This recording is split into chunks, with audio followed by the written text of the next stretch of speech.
Hi everyone, आज हम लोग बात करने वाले हैं top 10 things that you missed in Spiderman brand new day trailer. तो चलिए शुरू करते हैं। ब्रूस बैनर मतलब हमारे हल्क हल्क फॉर्म में क्यों नहीं है, ह्यूमन फॉर्म में क्यों है? तो जैसा कि आप लोग देख सकते हो, ब्रूस बैनर के हाथ में एक डिवाइस है जो हमने शी हल्क में भी देखा था। तो वही डिवाइस इन लोगों ने इस मूवी में भी लाया है फिर से, जो बेसिकली ब्रूस बैनर को हेल्प करता है कि वो हल्क में ना कन्वर्ट हो जाए। तो ये था हिडन फैक्ट जिसकी वजह से ब्रूस बैनर अभी भी ह्यूमन फॉर्म में है और वो हल्क नहीं बनेगा।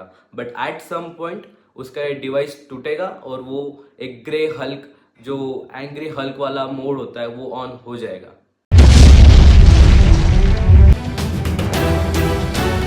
तो अभी इस सीन में जो रूम दिखाई दे रहा है, ये ग्लास का एक रूम है जहाँ पे किसी को चेयर से बांध के रखा है।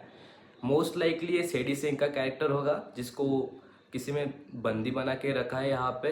और वहाँ पे सब चीज़ें हमें दिख रही है, कंप्यूटर है, बहुत सारी खेलने की चीज़ें, खाना, मतलब किसी पे किसी तरह का सेडी सिंह पे एक्सपेरिमेंट हो रहा है शायद। तो इस सीन में हमको ऐसा लगा था कि सेडी सिंह शायद इस टैंक में होगी, पर यहाँ पे कोई ओल्ड लेडी है जो कि माइंड कंट्रोल है। इससे ये मालूम पड़ता है कि एक इनविजिबल विलन है जो किसी के आंखों में देखने के बाद एक बॉडी से दूसरे बॉडी में हॉप इन करता है। ये कैसे पता चला कि वो स्पाइडरमैन के बॉडी के अंदर भी जा सकती थी, लेकिन स्पाइडरमैन क्योंकि एक मास्क पहनता है तो उसकी आंखें नहीं दिखती है, इसकी वजह से वो आर्मी वाले के बॉडी में हॉप इन करती है, फिर एक से दूसरे, दूसरे से तीसरे बॉडी में हॉप इन करती है। पहले लगा था कि शायद सेडी सिंह इस ये इनविजिबल जो माइंड कंट्रोल करती है वो वाली विलन है, लेकिन ऐसा नहीं है। क्योंकि सेडी सिंह का जो कैरेक्टर है, अकॉर्डिंग टू कॉमिक्स बुक्स, वो मल्टीपल लोगों को एक साथ माइंड कंट्रोल कर सकती है। और यहाँ पे पता चलता है कि वो जो इनविजिबल विलन है वो एक टाइम पे सिर्फ एक ही लोग को कंट्रोल कर सकता है, आई मीन माइंड कंट्रोल कर सकता है।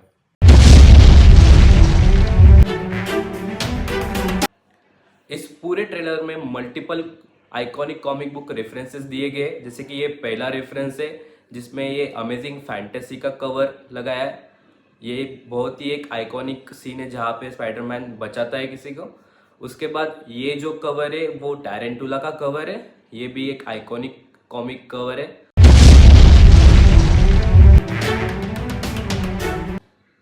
उसके बाद ये जो कवर है ये बूमरैंग से लिया गया है। जब स्पाइडरमैन और बूमरैंग की फाइट होती है तो कॉमिक बुक का जो पूरा कवर है वही यहाँ पे दिखाया गया है। और जो स्कॉर्पियन वाली पूरी फाइट है उसमें भी कॉमिक बुक का ही रेफरेंस लिया गया है।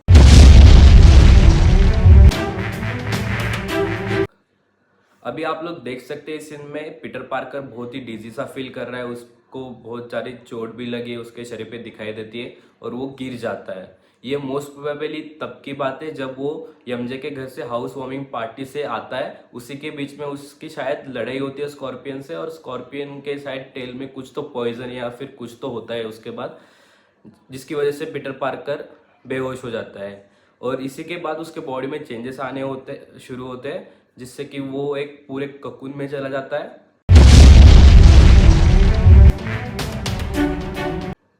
वैसे जो ये सीन है ककून वाला, ये भी कॉमिक बुक से ही लिया गया है। कॉमिक बुक में भी पीटर पार्कर बहुत बार ककून में जाके छिप जाता है। वो ऐसा तब करता है जब उसको पीटर पार्कर नहीं बनना होता है और उसको मोर लाइक अ स्पाइडर होना होता है। जब वो लोनली फील करता है वो एक ककून में चले जाता है। तो शायद ऐसा ही यहाँ पे कुछ हो रहा है कि पीटर पार्कर 4 साल से अलोन है, उसको बहुत ज़्यादा लोनली फील हो रहा है कि उसके दोस्त उसके साथ नहीं, उसकी गर्लफ्रेंड उसके साथ नहीं, इस सब के बीच में वो इवॉल्व हो रहा है।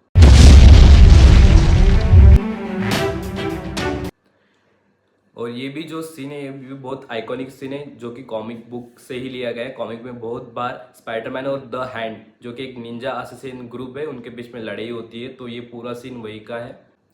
ये जो स्टोरी है पूरी ब्रांड न्यू डे की, ये स्पाइडरमैन के जो लास्ट मूवी था उसके 4 साल बाद की स्टोरी है, जहाँ पे इस समय तक नेड और एमजे का ग्रेजुएशन हो चुका है और वो अभी वहाँ पे पोस्ट ग्रेजुएशन करेंगे और उसके साथ में ही वो लोग कुछ जॉब करेंगे। तो पीटर पार्कर भी वही करेगा, वो भी जॉब करते करते स्पाइडरमैन बन रहा है। और वो अब एक विजिलेंटी से स्पाइडरमैन बन चुका है, क्योंकि आप देख सकते हैं कि पॉलिटिशियन की तरफ से किसी इसको कुछ तो एक ऑनर ऑफ की मिल रहा है न्यूयॉर्क की।